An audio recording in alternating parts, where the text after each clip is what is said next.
Hello, my friend. Today I will tell you another long-forgotten legend.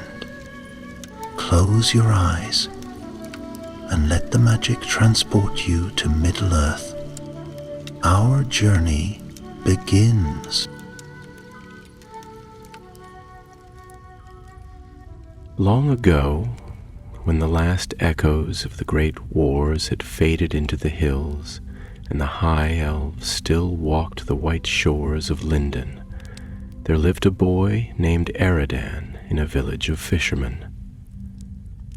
His home clung to the cliffs above the Gulf of Lune, where seabirds cried over the waves and the wind carried whispers from the sea. The folk there lived quiet lives, casting nets and mending boats, singing old songs passed down from the days when Gil-galad still wore his crown. Eridan was the son of Almar, a weathered man with strong hands and eyes like the winter's sea. His elder brother Beren was tall and bold, a skilled sailor and a tale-siller around the hearth. Their mother had passed into the west many years before, taken by a sickness that neither herb nor elvish salve could cure. Yet Eridan remembered her laugh and the lullabies she used to hum as she brushed the salt from his hair. It was late spring when the first whispers began. At first it was only a feeling. The seabirds flew in silence.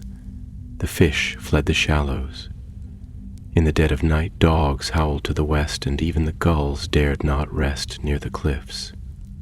Then came the sightings. A shadow too large for any wolf, slinking through the moors beneath the moon. Sheep vanished. Horses bolted in fear.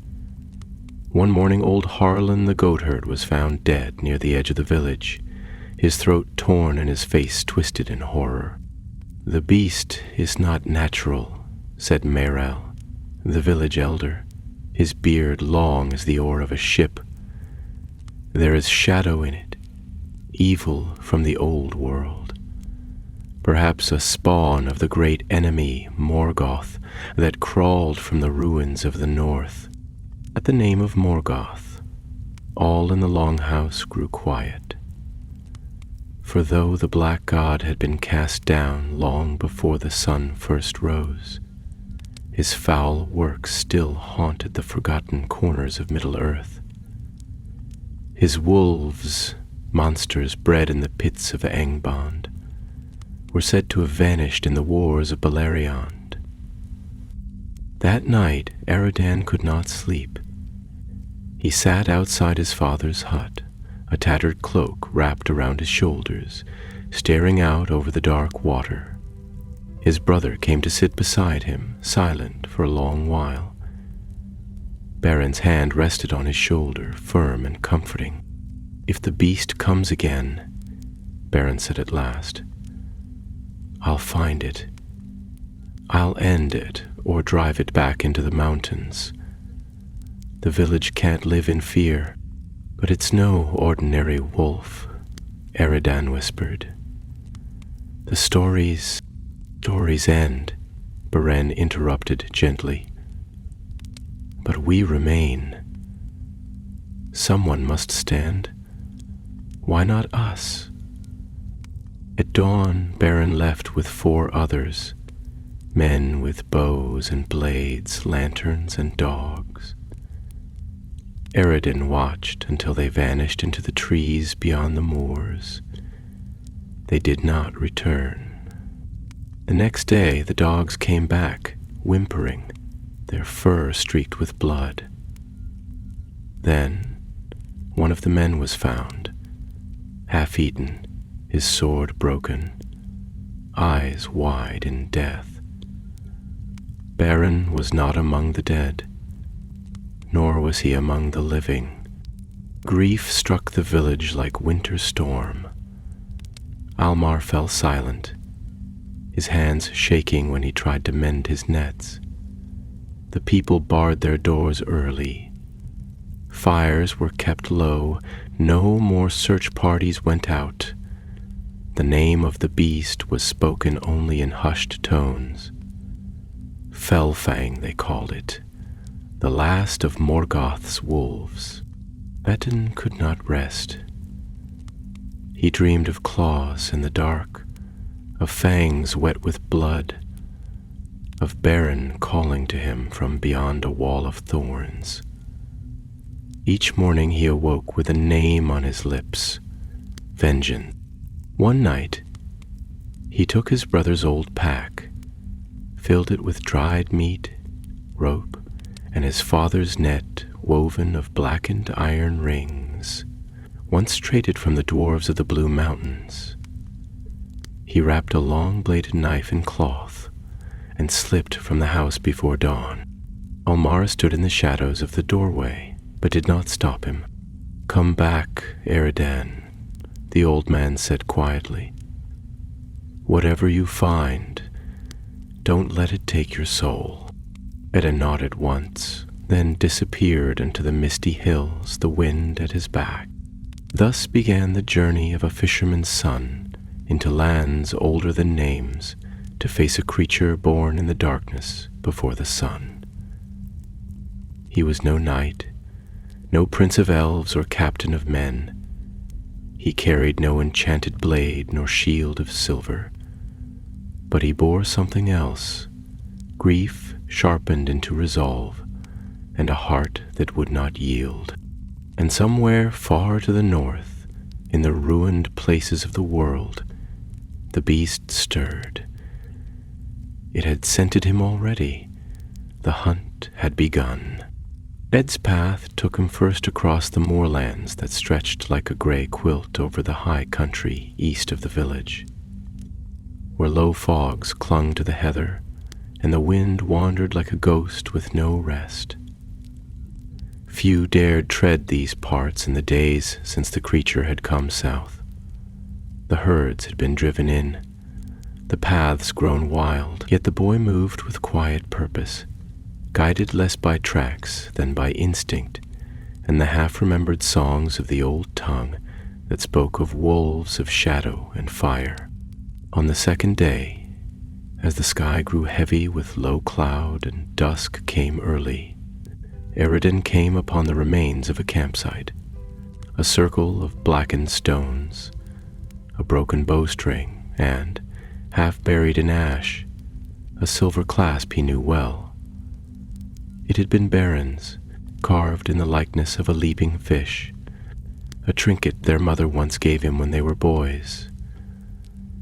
Eridan held it tightly for a long while, and when at last he stood again, his jaw was set. The creature was near, or had been. He pressed northward through tangled hills and stands of pine.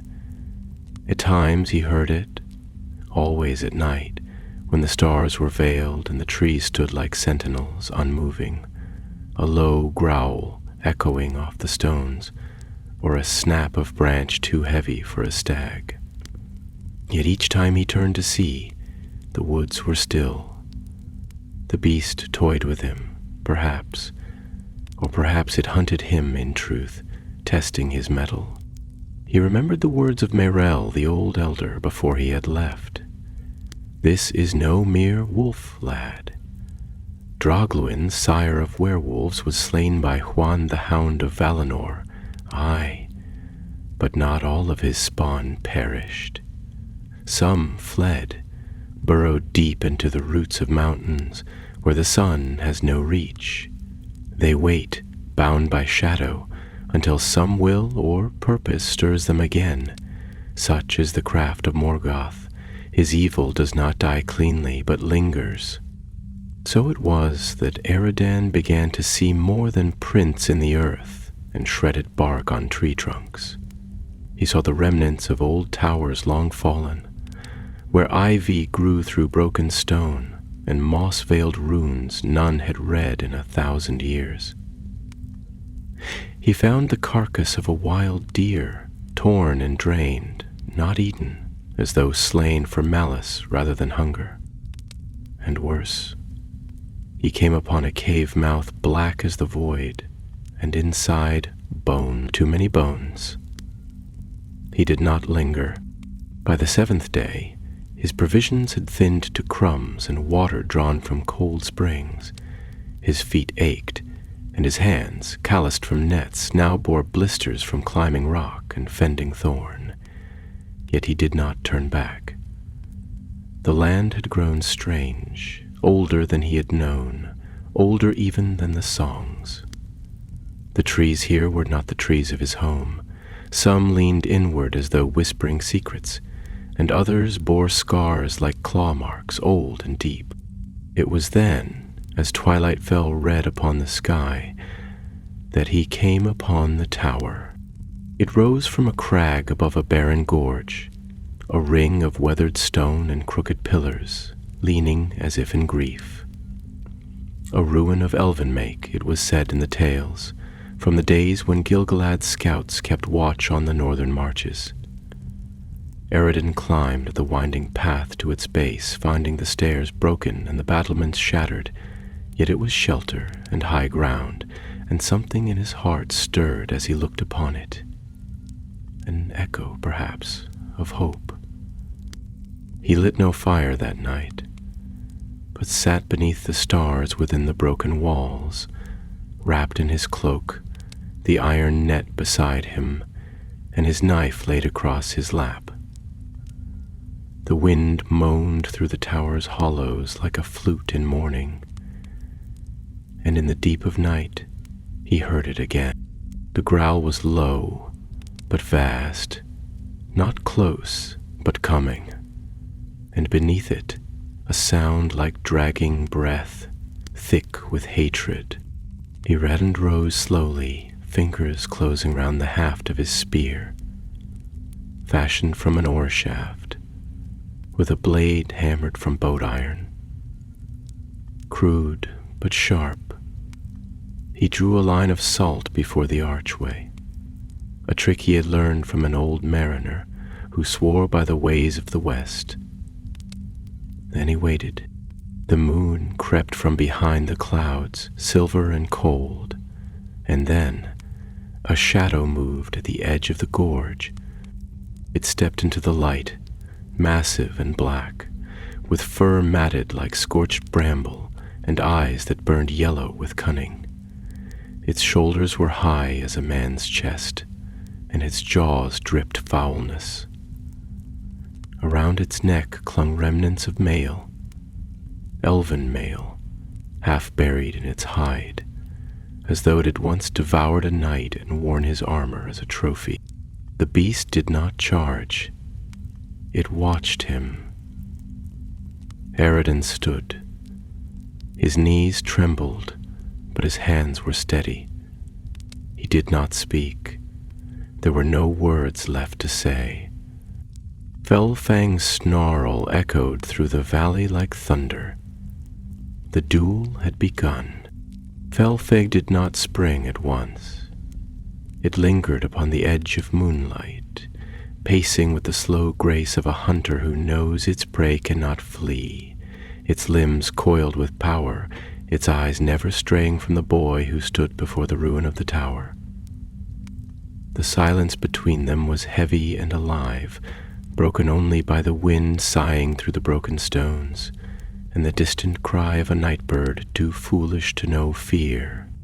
Rand's breath was steady, though his heart beat swift within his chest. He had not expected the beast to come so soon, nor with such dreadful purpose.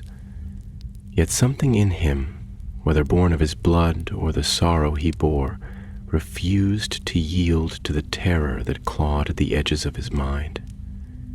He knew this was the hour that would decide all, and that to falter now would mean death, not only for himself, but for all who still lived beneath the shadow of the creature's path.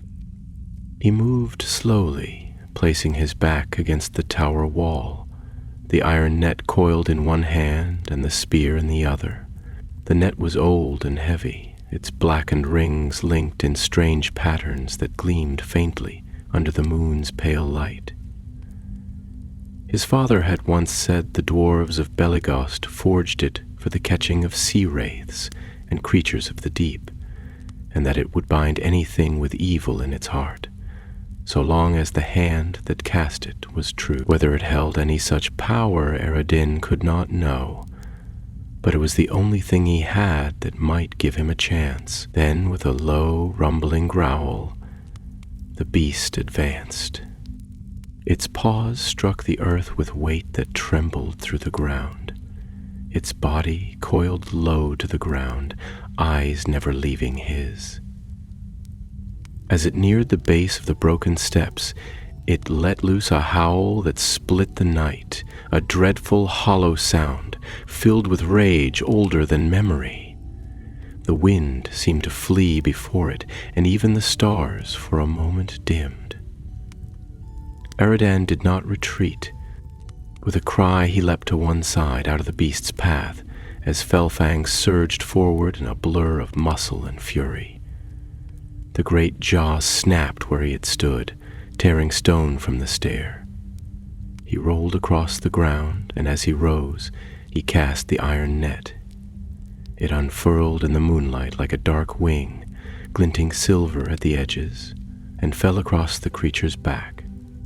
The moment it touched the beast's fur, a hiss like boiling water filled the air, and the creature shrieked in pain, a shriek that spoke not only of agony, but of ancient loathing, as though the net had awakened some buried memory from the deep pits of Angband.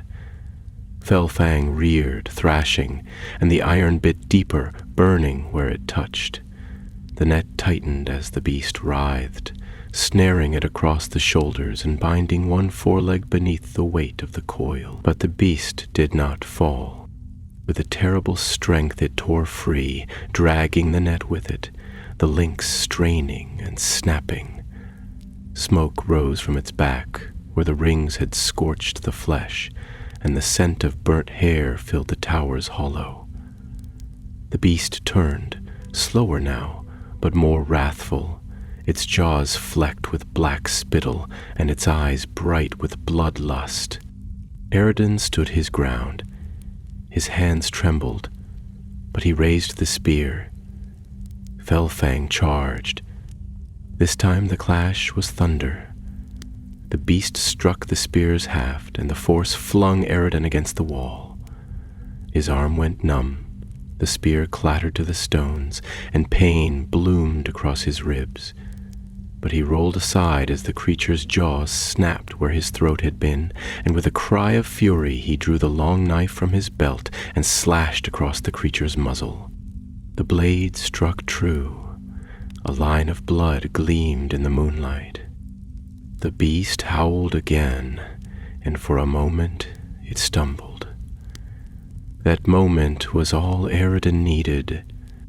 With the last of his strength, he leapt forward and drove the knife deep into the beast's side, up beneath the rib where the heart must lie. The cry that followed shook the very stones of the tower, and the beast reared back, the blade lost in its side. Its legs faltered, it staggered backward, crushing stone beneath its weight. Then, with one final growl, low, hateful and defiant, it collapsed. The silence that followed was terrible. The wind fell still. The stars returned. Eredin knelt for a long while beside the fallen creature, his breath shallow, his hands bloodied and trembling. The beast lay motionless, its sides rising no more. Around its neck, the shattered remnants of the iron net still smoked. He wept, not from fear nor from pain, but from the weight of all that had been lost. His brother, his peace, his youth. In slaying the beast, something within him had changed, had grown older, harder, like iron drawn through fire. When the dawn came, it found him sitting atop the ruin's highest stair, watching the eastern sky flush with gold. The corpse of the wolf lay still in the shadow of the tower, and no carrion bird dared approach. Greta did not know what name the songs would give him, nor whether songs would be sung at all. He did not seek them. He rose as the sun touched the hills and began the long walk home. The journey southward was slower than the one which had brought him into the wild, for though Ered had won the victory, it had not come without cost. His body bore bruises the color of storm clouds, and a deep cut along his side throbbed with each step, bound only in a strip of cloth torn from his cloak.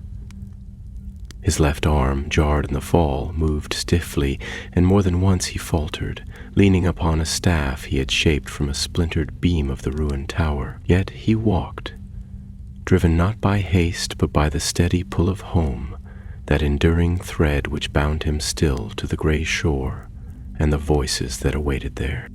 The land through which he passed had grown strangely still. The air seemed clearer than before, and the oppressive hush that had lingered over hill and hollow like a shroud had begun to lift, as if with the death of the wolf some deeper curse had been broken. The birds had returned to their songs, faint but true, and in the distance he saw deer once more among the trees. Where once he had trod in fear, now he passed as one unseen, a figure shaped by sorrow and silence, whose shadow lingered long behind him. By the third day he came upon the trail of an old hunter, a friend of his father's, who wandered the borderlands with a bow of ash and a dog too old to chase the wind. The man found Eredan slumped by a stream beneath the leaning boughs of an elm, pale and fevered from the wound he bore. Without question, he bore him back to a shelter built in the roots of a hill, where fire smote through a vent of stones and herbs hung in bundles from the rafters. There he remained for several days, drifting in and out of sleep while the old man tended him with quiet hands, and muttered to himself in the manner of those long used to solitude. No questions were asked, and no tales were offered. The hunter seemed to sense that the boy bore something upon his soul too heavy for speech. At last, when the fever had passed and Eredin's strength began to return, the hunter placed before him a bowl of broth and spoke but once. Whatever it was, it is no longer in the north. Eredin said nothing, but bowed his head in thanks. That night he slept without dreams. By the 7th day he was walking once more, though slower than before, and the hunter guided him as far as the great oak where 3 streams met, beyond which the hills began their slow descent toward the coast. There the man parted from him with a nod and turned back to his own paths, and Eredin continued alone. The first glimpse of the sea came at sunset, a gleam of gold and gray far off beneath the horizon, where clouds gathered like sails and the air bore the scent of salt. His village lay nestled in a narrow cove below, the roofs huddled close against the wind, and smoke curling from chimneys like fingers reaching upward in prayer. It seemed both unchanged and impossibly distant, as though he returned not from days of travel but from some long exile. The first to see him was a child, gathering driftwood along the strand. The boy stared a moment, then turned and ran, crying out in a voice that echoed across the water. By the time Eredin reached the edge of the village, a small crowd had gathered. Old Meiral leaning on his staff, the smith's daughter with soot on her face, and the fisherman with nets still damp from the tide. Their faces held wonder and no small fear, as though unsure whether they beheld a ghost or a hero. But it was his father who stepped forward first. Almer looked older than before, his beard streaked with gray, his shoulders bowed, yet his eyes remained as they had ever been, sharp and steady. For a long moment he said nothing, only laid his hand upon his son's shoulder and drew him close. And Eridan, for the first time since the hunt began, allowed the weight he carried to lessen. That evening the longhouse was lit with firelight, and the people gathered not in mourning but in silence, to hear what tale might be told. Eridan spoke little. He told them of the tower, and the beast, and the battle fought beneath the broken moon, but not of the dreams, nor of the voice that had seemed to call him in the night, nor of the strange stillness that followed the death of the wolf. Those he kept to himself, as one might keep a fading scar, too deep for words and no longer bleeding. Yet the tale was enough. Word spread along the coast, carried in the songs of traders and the tales of sailors. They said a boy from the sea village of Lune had slain the last of Morgoth's wolves, and that peace had returned to the highlands because of it. Some claimed the beast was no mere wolf, but a servant of older, darker things, a shadow loosed in the twilight of the Third Age. Others said Eridan had been helped by the elves, or by some ancient spirit that watched over the ruin. Eridan himself did not speak of such things. He returned to his nets and to the sea, and though he seldom smiled, he walked with the steadiness of one who had looked into darkness and chosen not to turn away. But on stormy nights, when the wind howled along the cliffs and the sea thrashed against the rocks, the villagers would sometimes see him standing alone at the edge of the water, gazing northward. And some said that in the hush between the gusts, if one listened closely, one could hear a low growl far off in the wind, fading like an echo from another age. Eridan never said what he heard, but he did not forget. In the days that followed Eridan's return, a quiet watchfulness settled upon the village, not of dread as before, but of solemn wonder. For though the shadow of the wolf had passed, and no further cries were heard from the high moors, there lingered still the memory of what had come among them, like the trace of fire upon stone, or the last echo of thunder that rolls away beyond the mountains. Folk who had once scoffed at the old tales now spoke of them with hushed reverence, and children no longer laughed at the wind in the heather, but watched the hills with wide and thoughtful eyes. The sea, too, seemed changed. Its moods, always many, had grown deeper in hue, more prone to stillness before storm, and its songs more laden with ancient tones.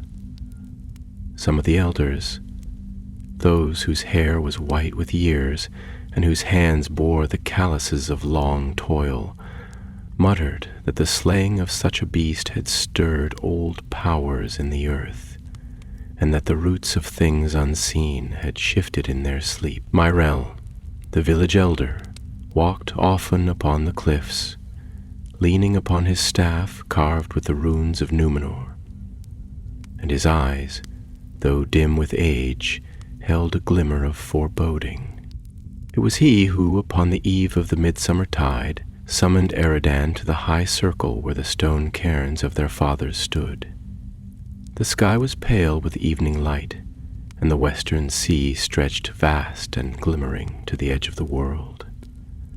The elder's cloak was of sea-boob wool, faded with salt and wind, and his voice, though softened by years, carried the strength of wisdom that had endured long seasons of storm and loss.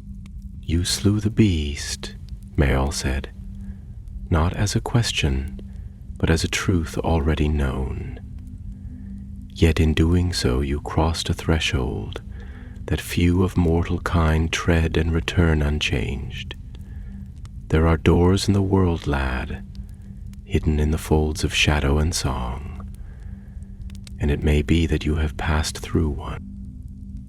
Erejek bowed his head, for he could not answer, and in truth he did not know what dwelt now within him, only that the dream still came, though fainter now, and that in them he walked among towers long ruined, and heard voices speaking in tongues older than the hills. There are those, Merell continued, who say the line of Drogluin was ended long ago, and that such beasts are no more. But I have heard the old song sung in Lindon, and I have listened to the tales of elves who remember the breaking of the northern world. Not all evil was slain in the war of wrath.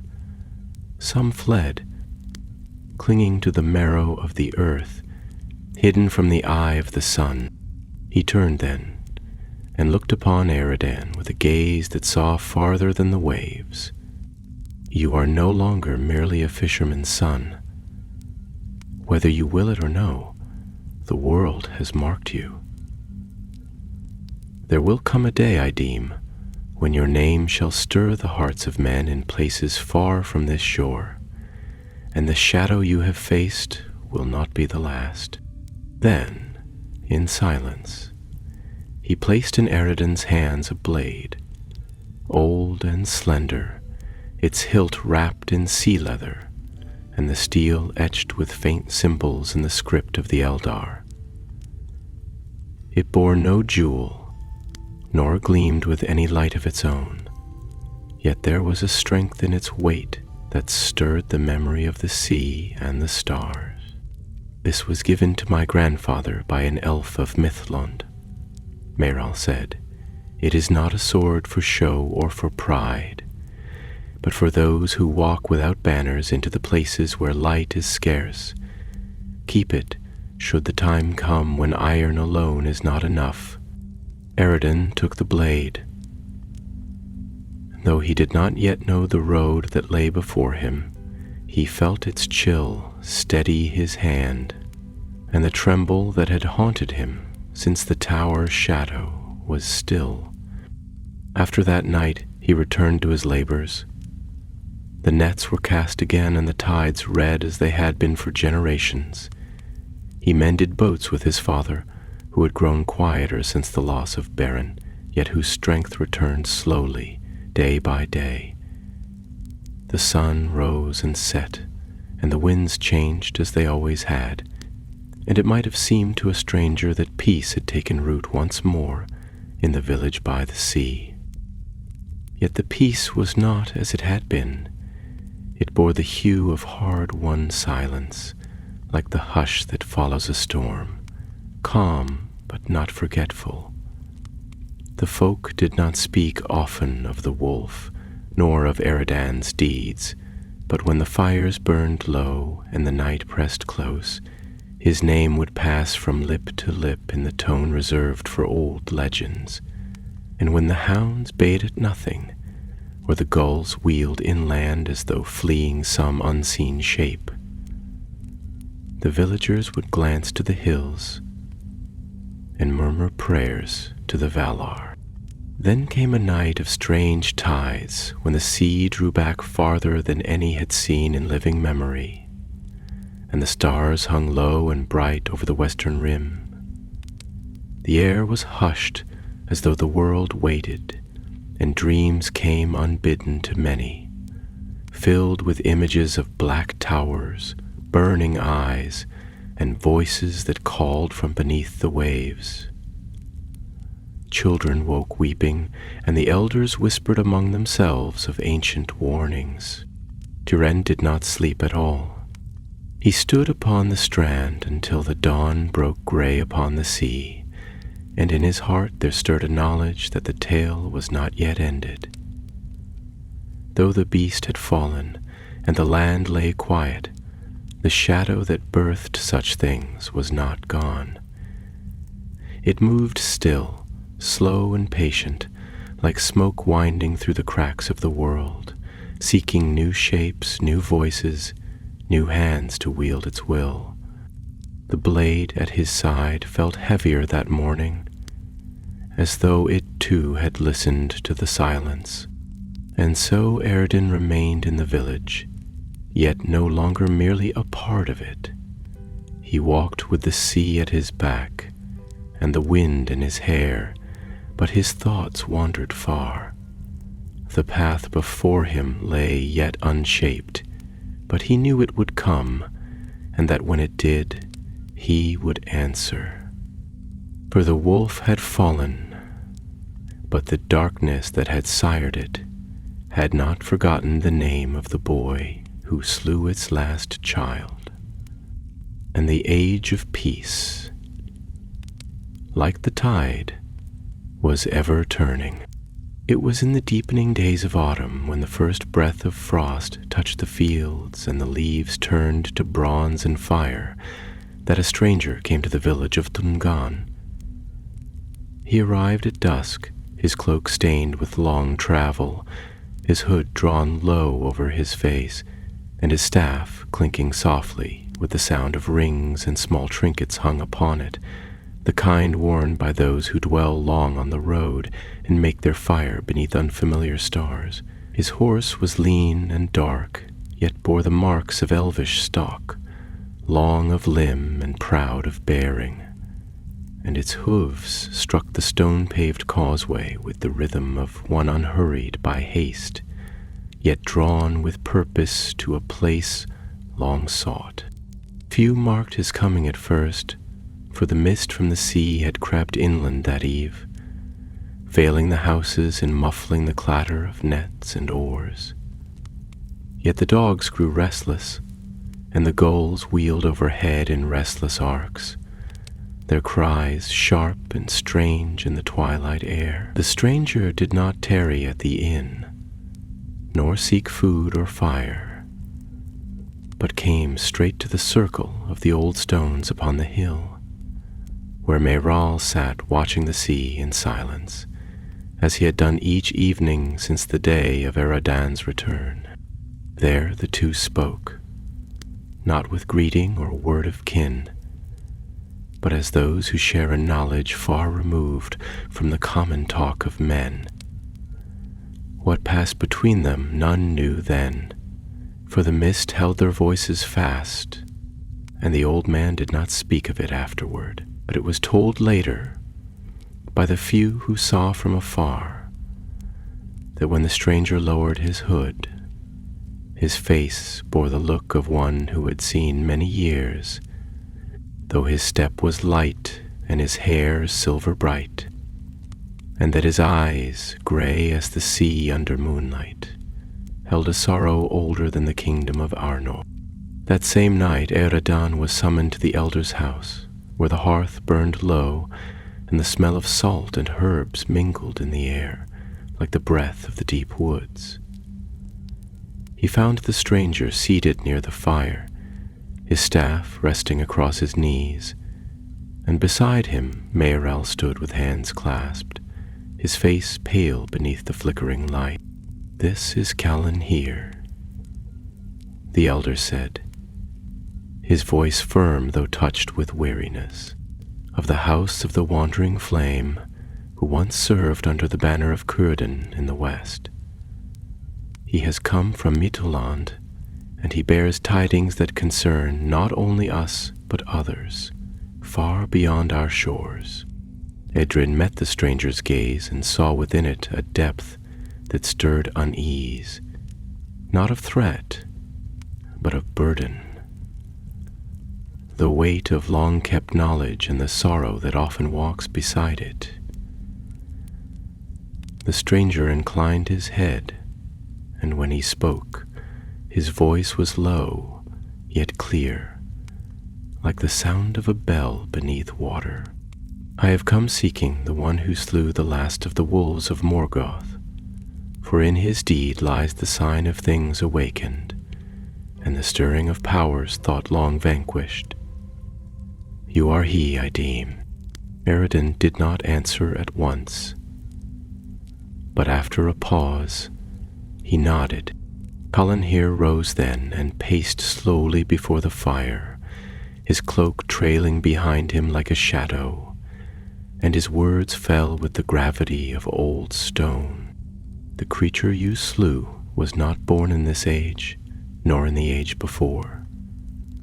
It came from the ruins of the elder days, bred by hands that served no purpose but malice, shaped by the dark will of Morgoth in the depths of Angband. It should have perished when the towers fell, and the hosts of the west broke his kingdom upon the earth.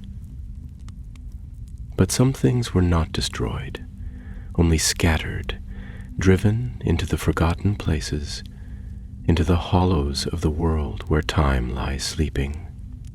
He paused, then, and looked upon Eredin with keen eyes.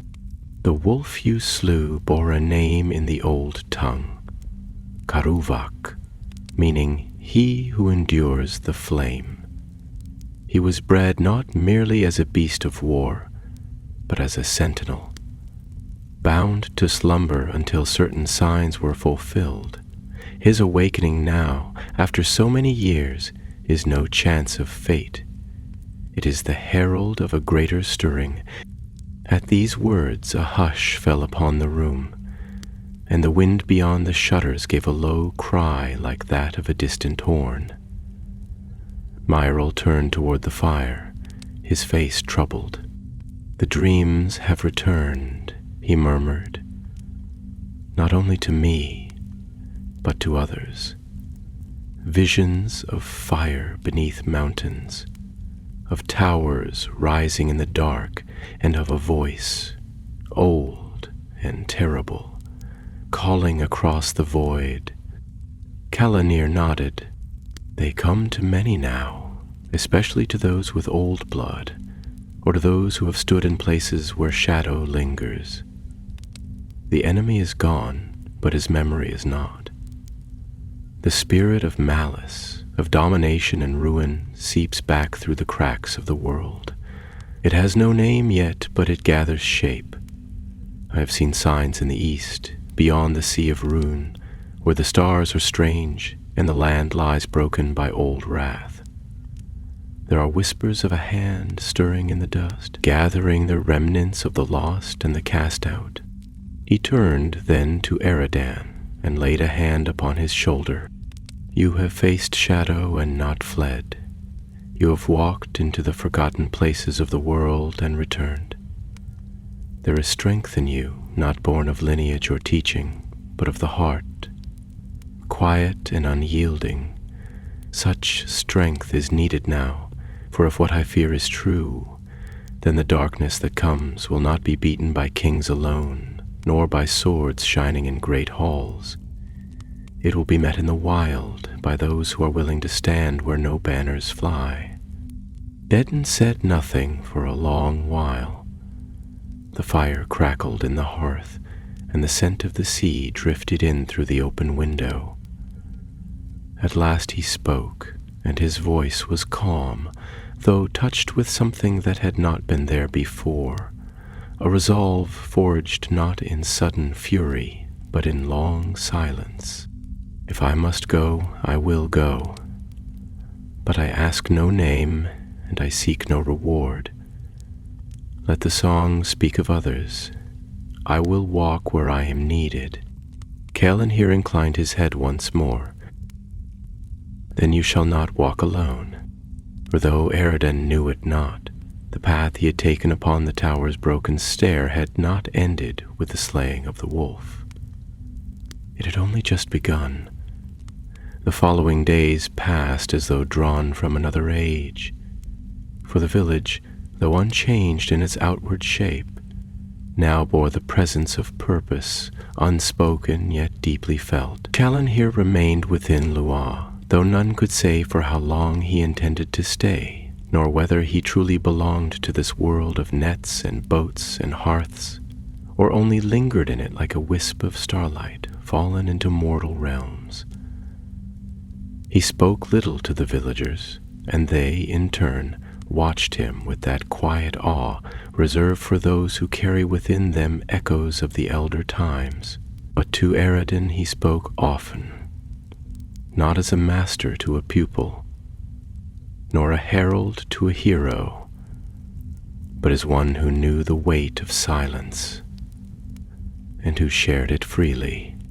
In the long mornings by the shore and the cold evenings by the fire, the two spoke of many things, of the years before the seas rose to swallow Beleriand, of the forging of the great havens, of the fading of the elves, and the slow retreat of the west beyond mortal reach. Yet often, between the lines of these tales, there crept a deeper thread, one of warning and of watchfulness. For Calanir's words, though cloaked in gentleness, bore within them the edge of foresight. He had seen signs that others overlooked. Tombs disturbed in the wild hills of Foradwatha, stone idols of ancient kind unearthed beneath the sands of Harad, and lights that moved in silence across the ruined roads of the east, where no stars should shine. And so it was that, though the village mended its boats and the children laughed again on the strand, Eredin began to prepare, not as one who readies himself for war, but as a traveler who knows not the shape of the road, only that he must walk it. He spent his days in quiet labors reworking the straps of his pack, shaping a new haft for the spear that had shattered in the tower, and binding the blade Maer Al had given him with cords of sea-woven leather. He did not ask when the journey would begin, nor where it might lead, for in his heart he already knew the day would come soon, and when it did, there would be no return. One evening, as the tide drew low and the sun cast a golden path across the waters, Calanir led Eredin along the coast beyond the cliffs, where the sea crashed against great pillars of stone, and the wind sang with voices long forgotten. There, beneath an overhang of black rock shaped like the keel of some ancient ship, they came upon a hidden place, a shallow cave veiled by hanging ferns and seagrass, where the walls bore carvings in the script of the Eldar, worn and faded but still clear to one who knew the speech. This was once a place of meeting, Calanir said, his hand tracing the runes with care. Long ago, before the ships departed for Valinor, the elves who remained would gather here, to share tidings, to speak of dreams, and to remember what was lost. Few now know of it, for it lies beyond the path of men, and even the memory of it has faded from most hearts. He turned, and from beneath his cloak drew a small bundle wrapped in cloth, and within it lay a circlet of fine silver, wrought in the fashion of a twisted rope, its surface graven with small runes too fine for any but elven eyes to read. "This was given to me in Lindon," he said, "by a Lord Master of great age who foresaw that one would come, a mortal, yet bound by fate to the remnants of the elder world, who would stand between the dying light and the shadow that rises anew. I know not if the foresight was true, or whether the days have simply turned again, as they ever do, like the leaves upon the tree. But take it, and wear it not for honor, but for remembrance. For there are things that wake now, Eredin, that remember the scent of old blood, and they do not sleep easily." Eredin took the circlet with both hands and held it for a moment, feeling the chill of the metal and the subtle hum that lived within it, as though it still bore the music of the hands that shaped it. He placed it upon his brow, and though it did not shine nor alter his form, there came upon him a stillness, as if the wind had paused to listen. They left that place in silence, and the moon rose behind them, full and white, casting long shadows across the rocks. The stars above were clearer than they had been in many nights, and among them moved a single light, swift and steady, like a ship bound westward upon the sky. That night Eredin dreamed again, not of the wolf nor of the tower, but of a vast plain under cloud, where many voices whispered at once, and a figure stood cloaked in shadow at the edge of sight, watching him. The voice he heard was not one he knew, but it spoke his name, not with threat, but with familiarity, as though it had spoken it many times before. When he woke, he knew that the road would open soon. The days that followed passed like a drawn breath. The sea was calm, and the winds were fair, but a stillness clung to the air, like the hush before a storm not yet broken. The birds flew lower, the gulls nested farther inland, and the fish vanished from the shallows. The dogs whined without cause, and the old women lit candles even in the morning, whispering the names of the Valar beneath their breath. Then, upon a morning of pale sky and wavering mist, a rider came from the east, bearing a token of dark iron and the broken crest of a banner none had seen in an age. His horse was lathered with foam, and his eyes wide with terror. He bore word from a village beyond the hills, a place once watched by the rangers of the north, but long forgotten, that a great fire had risen in the woods, and with it creatures not seen since the old wars.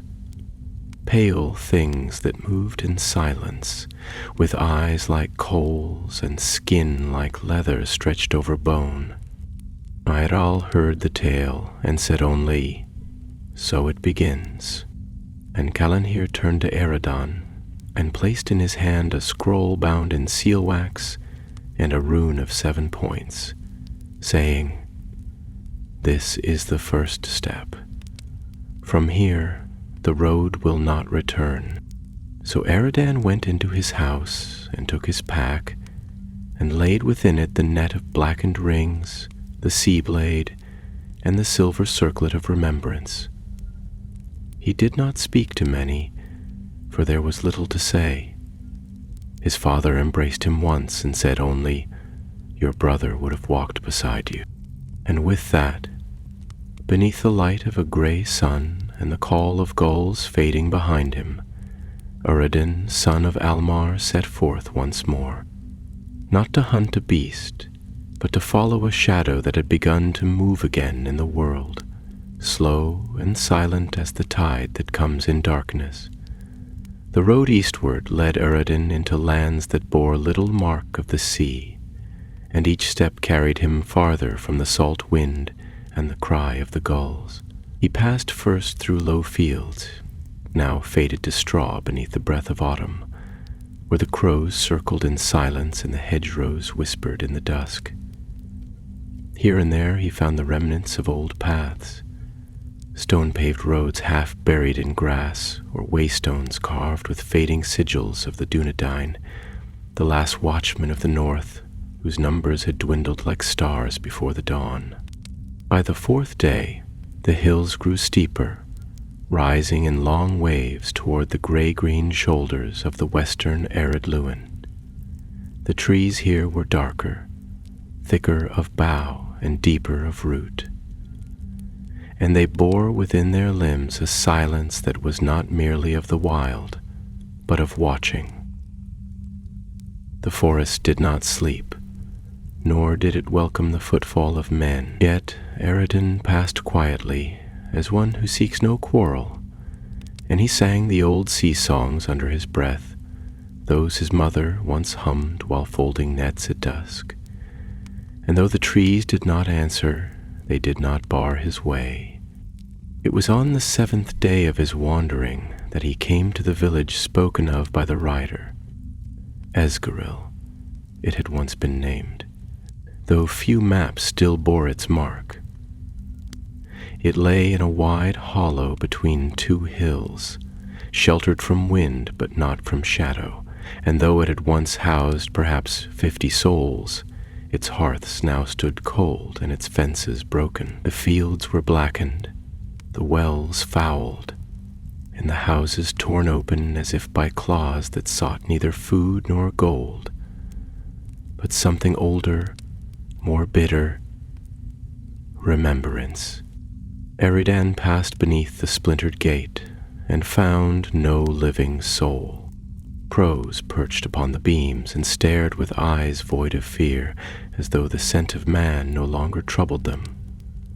A bitter wind stirred the ashes, and in the charred remains of what once had been a granary, he found runes scrawled upon the stone in some foul hand, jagged and sharp, drawn not in ink but in something darker and older. He did not linger there, but made his way to the stone well at the village's center, and there he knelt, pressing his hand to the cold stone and listening.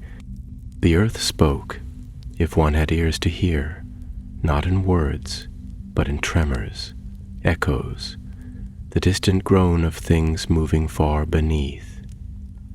What he felt chilled him, the memory of fire, of something risen from below, like breath drawn up from the deeps of the world where the light has never touched. It was not a beast, he thought, not like the wolf, though perhaps akin in spirit. This was older, more cunning, and it left no trail that could be followed upon the earth. As he rose, the sound of hoofbeats broke the silence. He turned swiftly, his hand falling to the hilt of his blade, and there, riding down the hill upon a bay mare, came a figure cloaked in green and gray, with a longbow slung upon her back and a quiver at her side. Her hood was drawn up, but the braid of her hair shone golden in the dim light, and her bearing spoke of one born to the wild, unafraid, yet wary. She drew rein a short distance off and regarded him with keen eyes, then dismounted in silence. "You do not belong to this place," she said at last, her voice low and firm as one used to command. "And yet you are no scavenger." Aiden inclined his head, his eyes steady. "I came seeking the source of the fire. You are not the first to find me here." The woman studied him for a moment longer, then stepped forward and offered her hand. "I am Lareth of the northern marches, a watcher of the old ways. My folk keep to the woods and the high hills, where the stars are still bright and the old songs have not wholly faded. We have seen smoke from this place, and worse, lights that move by night, shapes without form, and voices that call in the dark. You are alone? I am Eridan of the coastlands. I slew the last of the wolves that bore the mark of the dark enemy, and I am not entirely alone." At this she raised a brow, but her gaze did not waver. "Then perhaps you are the one the whisperers spoke of, the hunter from the west, who walks with silence and bears a net of iron rings." Irzaredin nodded, though he gave no boast. Lareth led him to the edge of the village, where a campfire smoldered beneath a rock shelf, and there they shared what little food they had: roots, dried venison, and hard bread. As the sun faded, they spoke of what had passed. "It is not a horde," Lareth said, gazing into the fire, "nor even a host, such as might be marshaled by the orcs of old. It is something scattered, fragmented, like the memory of a nightmare, pieces drawn together by some binding will. They strike at the edges of the wild, not for conquest but for ruin, and always they leave the mark, those runes, those burnings." "They seek to awaken something," Eridan murmured, recalling the dream of the plain and the cloaked figure at its edge. "Yes," she said, "something buried, something bound." That night they set watch by turns, and in the coldest hours before dawn, Eredin heard it again. Not a sound in the air, but a tremor in the bones of the world. A stirring far below, like the murmur of deep water behind a sealed door. He stood beneath the stars, hand on the hilt of his sea-blade, and whispered words from the old songs, not as incantation, but as remembrance, for in such times even memory is a shield. The stars flickered, and one fell, burning across the sky. Lareth joined him, bow in hand, and they stood together in silence, two watchers upon the edge of a waking world, whose shape had not yet revealed itself. And beyond the hills, in the lands no longer named on maps, something turned its gaze westward. When the morning came, it brought no warmth, though the sun crept over the hills and cast its pale light upon the hollow of the ruined village.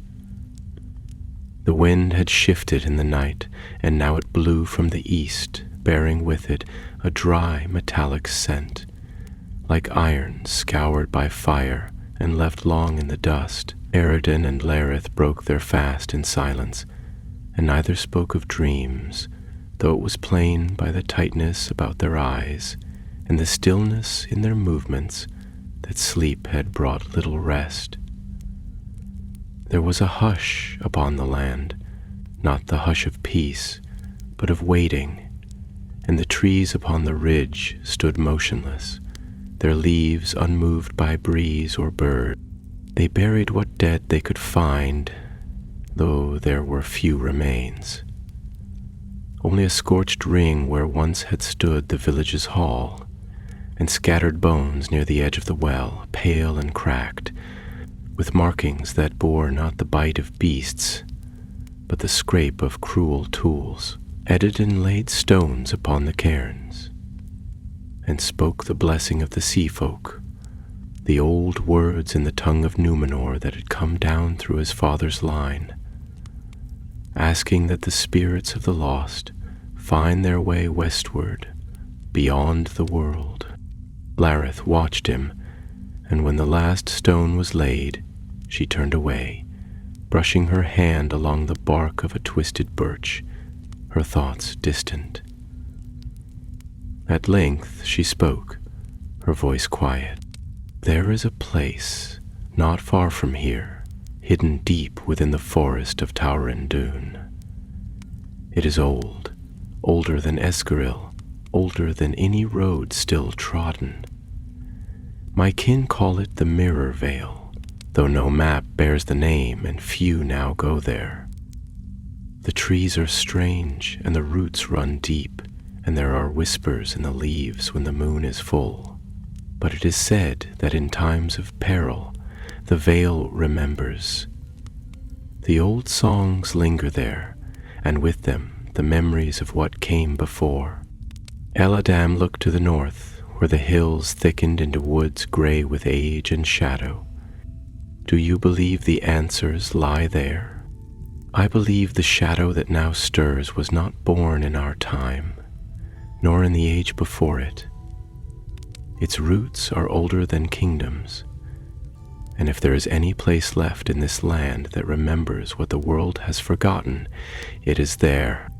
So they set out, following the narrow paths that wound like veins through the hills, where the trees grew close and the moss clung to the rocks like old skin. The forest deepened with every mile, and the light grew dim beneath the branches, as though the sun itself hesitated to trespass among those boughs. No bird sang in those woods, nor beast stirred, and the silence pressed close like a cloak soaked in mist. It was not the silence of death nor of sleep, but of watching, as if the forest itself waited, poised upon the edge of breath. They passed ancient stones half swallowed by the earth, their surfaces worn smooth by centuries, yet still marked faintly with the curling signs of the Eldar. Once they crossed a bridge of pale wood, arched over a stream so clear it seemed made of air, and beneath its surface moved no fish, only pale lights that flickered and were gone.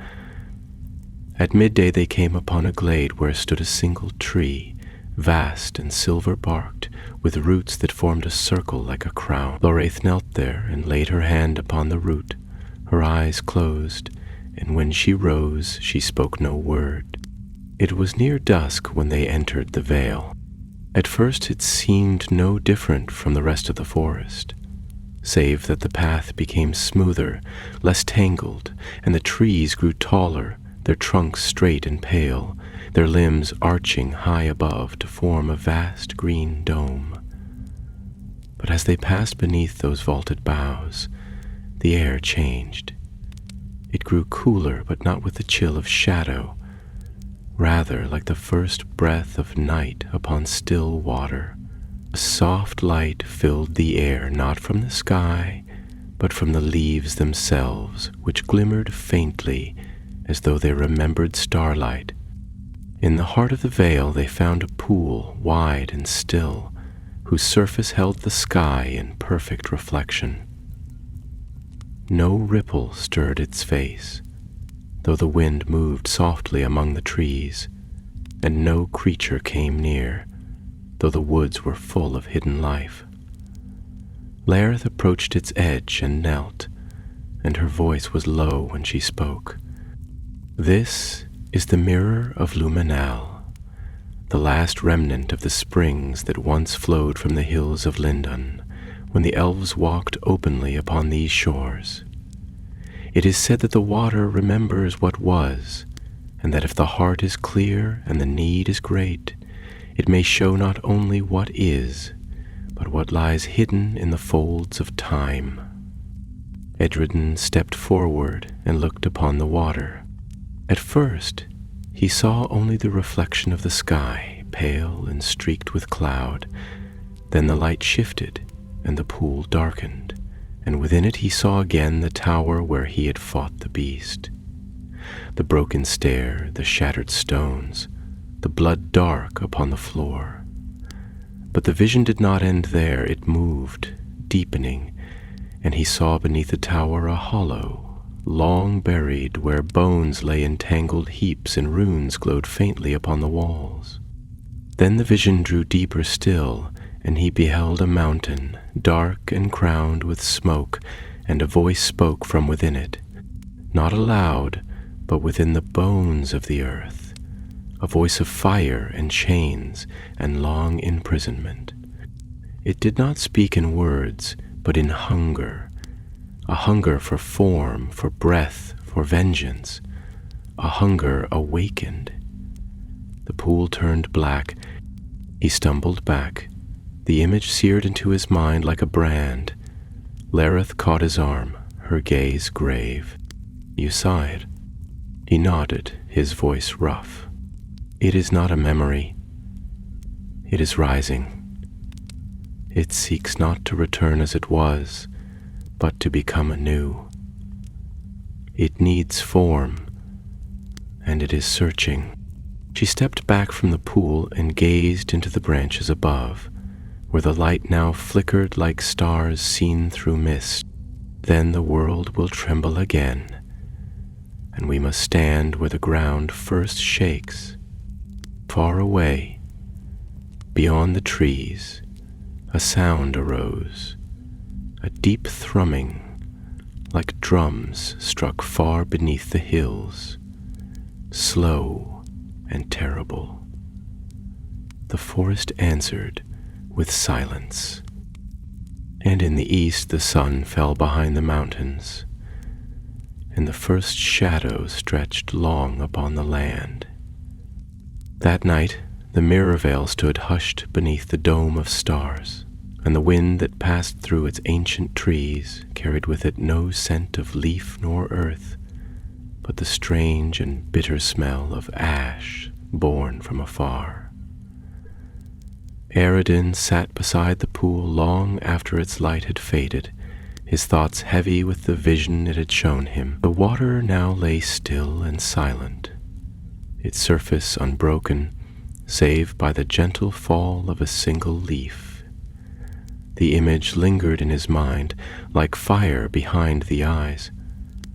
The mountain crowned with smoke, the buried hall, the unseen voice that had neither shape nor name, yet spoke with the memory of dread older than mortal reckoning.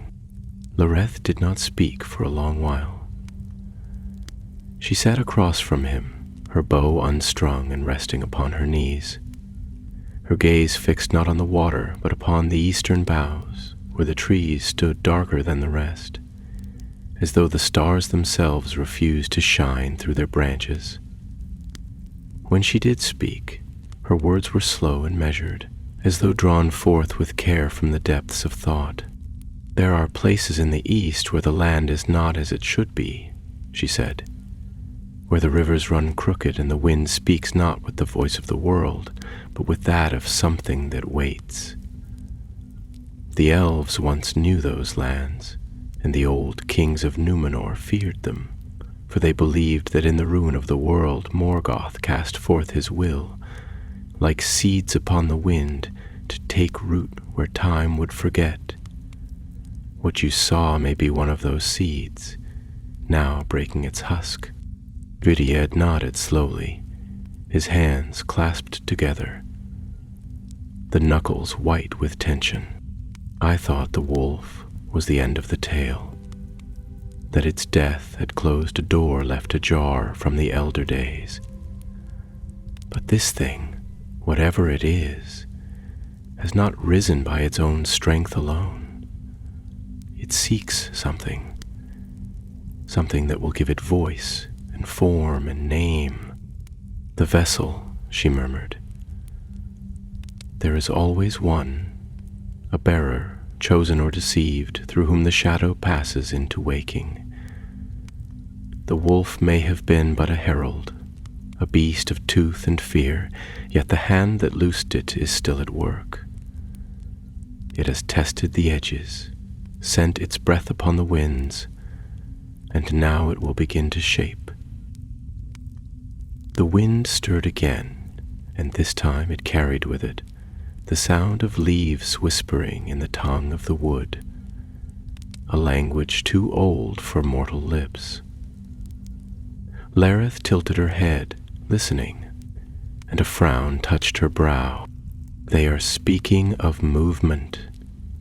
Something walks the bounds of the veil, though not with foot or flesh. A presence, searching."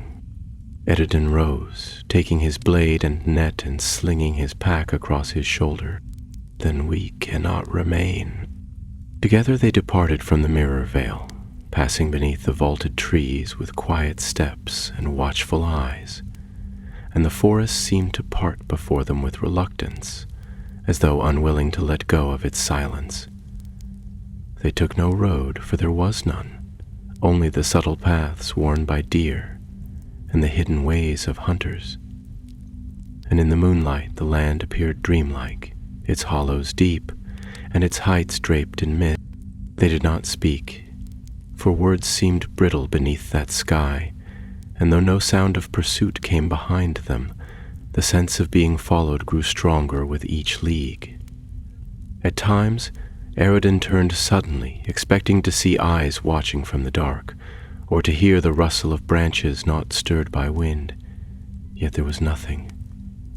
Only the presence, the weight upon the air, like the moment before thunder splits the sky. When dawn came, it was pale and colorless, and the sun rose weakly behind a veil of gray. The trees gave way to moorland once more, and upon the ridgeline ahead they saw a figure waiting. At first it seemed a shadow among shadows, wrapped in a great cloak the hue of storm clouds, standing still beneath a bannerless pole of blackened wood. As they drew nearer, they saw that the figure was tall, a man by shape, though clad in garb not of the west nor the wild. His face was veiled beneath a cowl, and across his breast was fastened a chain of wrought silver, shaped like 7 stars in a circle. His hands were gloved, and upon one finger he wore a ring of iron with a single dark stone, dull and without glimmer. He raised a hand in greeting, not in peace but in command, and his voice was cold and smooth. You walk upon lands not watched by the west, and carry tools not made for wandering. I would know your names, Harald said.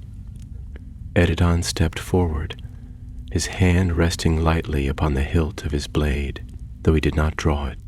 I am Eridan, son of Almar, of the coastlands of Linden. I walk where I must, not where I am bidden. Who speaks, and by what right do you mark these hills as yours? The stranger's hood tilted, as if in mild amusement. I am called Malgon, and I ride in the service of the silent flame, whose dominion has begun to stir anew. These lands are not mine, but they are watched. You have crossed a threshold, and the shadow has marked your passing. There are those who would speak with you, and it would be unwise to deny them. Larith's voice rang sharp behind him, like an arrow drawn taut. And if we choose otherwise, then you will not be pursued, but you will be followed, and the eyes that watch now in silence will one day speak. You have looked into the dark, and now it knows your face. Go where you will, but the road is already shaped. Without further word, the stranger turned and vanished into the mist, though the land before them showed no road, nor trail, nor any mark of passage. Aruden stood a moment longer, then turned to Larith. Of it? Part of the shaping, not the hand, but the voice, and not alone, she said. There will be others, some in shadow, some cloaked in light, all bearing the same breath. They pressed on into the hills, but the day no longer felt like day. The world had changed its countenance, and where once they had walked in search of answer, now they walked as hunted things, burdened not only with knowledge, but with the gaze of something waiting to rise. The wind keened, and the grass whispered of ancient ruin, and far beneath the earth, where the stars had never shone, the flame began to breathe. Now the land grew harsh beneath their feet, for the hills beyond the Mirror Vale gave way to a region scarred by ancient labors and long-forgotten fires. Crags jutted like broken teeth from the soil, and the wind that swept between them howled with a strange, hollow voice, as though it passed through hollows unseen. The trees here were sparse and stunted, gnarled by wind and weather, their roots clinging to the stone like desperate hands. The sky above remained veiled, a constant shroud of gray, and the light, even at noon, held the pallor of dusk. There was no song of bird nor chirr of insect, only the ever-present silence, deeper than before, as if the world itself listened. They passed into a valley where the rocks bore signs of old delving, not of dwarfs, for there was no craft in the cuts, no strength of line or mark of hammer. These were gouges, torn by force, as though something vast and careless had clawed its way up from beneath the earth. Larith halted there, her brow furrowed, and she knelt beside one of the deeper furrows, pressing her hand into the dust. There was fire here, she said at last, not of wood or coal, but of the world's blood, the deep flame. And it was not wrought by any hand of elf or man. It rose or was drawn, Eredin turned his gaze to the eastern heights, where a broken slope led up toward a ridge of blackened stone. There, stark against the graying sky, stood what remained of a tower, no more than a stump of ancient masonry, its upper half fallen in ruin, and the stones about its base scorched and cracked. Yet even from that distance, he could feel a presence, cold, deliberate, and patient. They climbed the slope in silence, every step sounding loud in the quiet. The path was treacherous, strewn with loose rock and old debris, and more than once they had to pause and seek another way.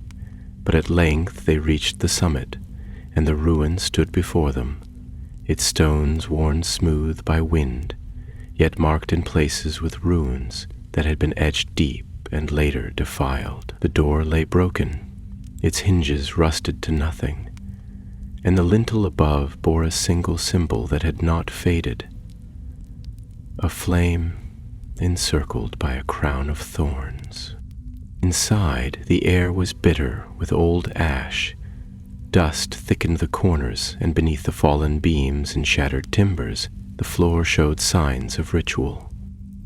Sigils drawn in patterns older than the speech of men. Circles and lines formed from salt, soot, and bone. Lareth moved with caution, her eyes scanning every corner, and her hand never straying far from her bow. Bedrin crossed the threshold and felt the weight of it at once, not of stone nor ruin, but of will. Something had dwelt here not long ago, and its memory still clung to the walls like smoke to cloth. He knelt beside one of the circles and traced the outer line with his finger. The dust clung to his skin, cold as frost despite the still air. "There is purpose in this," he murmured. "Not worship, not summoning, a binding." Lareth joined him, crouching beside the largest of the circles. Her gaze was distant. "I have heard of such places, in tales told among the march wardens. Places where the servants of the shadow sought to hold what should not have been held, to chain some remnant of the old world and twist it to new shape. But this..." She touched the stone, and her fingers flinched. This was broken. Something was loosed or escaped. They explored the lower levels of the tower, finding little but decay. In a chamber beneath the ground, they discovered a well, dry and lined with scorched stones, and there the presence was strongest. The air trembled faintly, and the dust stirred of its own accord. Eredin leaned over the lip and saw nothing but darkness, yet he felt something move below, a stirring not of flesh or form, but of thought, a hunger. "We should not remain," Lareth said, her voice low. "Whatever passed here is not far. It lingers still." They emerged from the tower beneath a lowering sky, and as they stood upon the threshold once more, a sound drifted on the wind. A voice, faint and distant, chanting in a tongue that neither recognized. It came from the north, where the land fell into a ravine veiled in mist. Without speaking, they descended, moving swiftly among the rocks, their feet finding paths once trodden but long abandoned. The chant grew clearer as they came nearer, rhythmic, relentless, neither wholly human nor wholly unnatural. The ravine opened like a wound in the hills, its sides steep and slick with moisture, and the air within it hung thick and stifling. There, hidden in the shadow of the cliffs, they saw it, a circle of stone, ancient and overgrown, yet not lifeless. Figures stood around its edge, 12 in number, cloaked in garments of gray and brown, their faces veiled and their arms raised. In their midst burned a fire without smoke, green and unnatural, its light casting long, twisted shadows upon the rock. Upon the altar in the center lay an object, veiled in cloth, pulsing faintly with light from within. Lareth touched Aradan's arm, her voice barely a breath. "They are calling." He nodded, unslinging the net from his pack. Its black iron rings clinked softly, and though it bore scars from the battle with the wolf, it remained whole. "We cannot let it rise." With no further word they descended the slope, not as warriors, but as hunters, swift and sure. The figures did not see them at first, so lost were they in their chant. But the fire began to grow, rising high, and the cloth upon the altar drew back as if moved by unseen hands. Within was no weapon nor jewel, but a mask, carved from bone, smooth and eyeless, its mouth a perfect silent void. Aradan flung the net. It struck the altar as the chant reached its height, and at once the fire screamed. Not crackled nor roared, but screamed as if something within it had been torn back into silence. The mask flared with light, then shattered, and the figures cried out, some falling to their knees, others clawing at their veils. The chant broke. Aradan drew his blade and stepped into the circle, and Lareth followed, her arrows flying swift and sure. The battle that followed was brief but fierce. The cloaked ones, though not armed with sword or axe, struck with powers drawn from the deep dark, but they had not reckoned with steel forged in sea wind and net woven by dwarven hands. When it was done, the fire had gone out, and the stone circle lay silent once more. Of the 12, none stood. The wind stirred the ashes, and the broken mask lay in pieces at Aradan's feet, its edges smoldering faintly. Lareth knelt beside it. "That was not the source," she said. "Only a vessel, a whisper of what still gathers. But now it will know." Aradan looked to the north, where the land fell into shadow beyond the hills. "Then let it know," he said. "I will come." And so, with the ash of the mask upon their boots and the wind rising once more, they turned their faces toward the gathering dark. The land into which they now entered was one of grim memory, and though it bore no name upon the maps of the West, Aradan felt in his bones that it was a place long shunned, and not without reason. The hills were broken, the stones blackened, and the rivers ran shallow, choked with silt and strange glimmerings, like cold ember. Here, trees grew not in groves, but in scattered defiance, their trunks twisted, their boughs gnarled as if shaped in torment. At times the wind would rise and carry with it the echo of voices not their own, distant, fragmented cries that faded as soon as heard, leaving in their wake the stillness of dread. For 3 days and 3 nights they pressed northward, across high ridges and through clefts of stone where even the moss grew gray, and each dawn revealed not the freshness of morning, but a sky pale as old parchment, veiled in unmoving cloud. No birds flew, no beasts stirred. Only the whisper of the wind and the tread of their own feet broke the hush. Yet the silence was not empty. Aradan felt the presence watching them from afar, not with eyes, but with will, as if the very earth had turned its ear toward their path. On the 4th day, as the light waned beneath the edge of a low and sunless sky, they came upon the hollow that Calenhir had spoken of.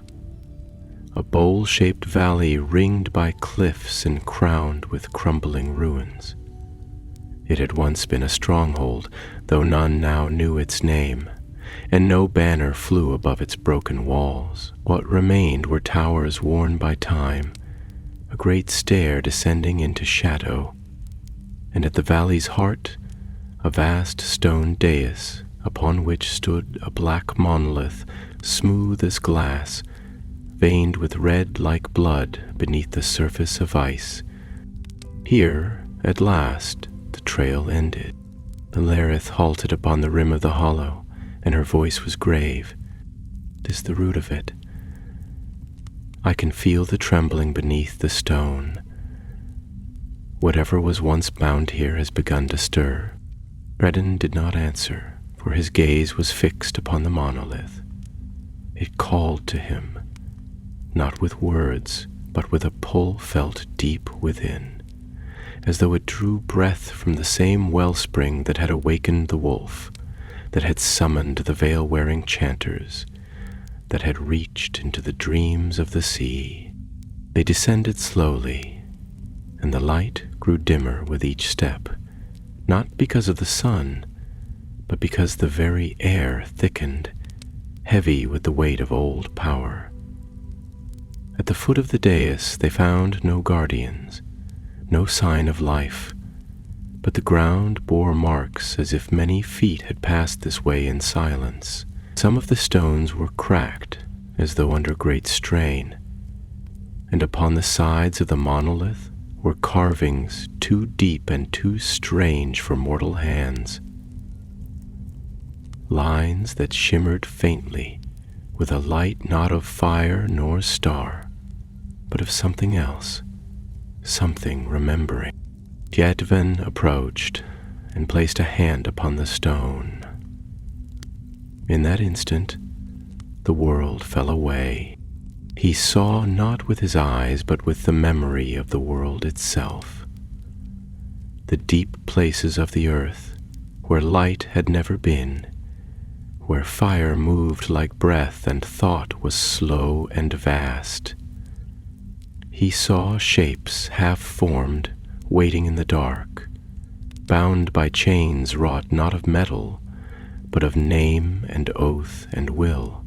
He heard voices, ancient and cold, speaking in a tongue that bent the air, and in their speech was a hunger unceasing, the desire not merely to return, but to possess, to consume, to take root in form and walk the waking world. Then he saw a face. It was not wholly shaped, and yet he knew it. The same he had glimpsed in his dreams, the same that watched from the plain of smoke. It bore no eyes, yet saw, no mouth, yet spoke. And though it had no name he could speak, it knew his name, and in that moment he understood. The wolf had been but a beginning. This was the shadow that had made it. He withdrew his hand with a cry, and the stone burned beneath his touch. The runes upon it flared, and the earth shuddered.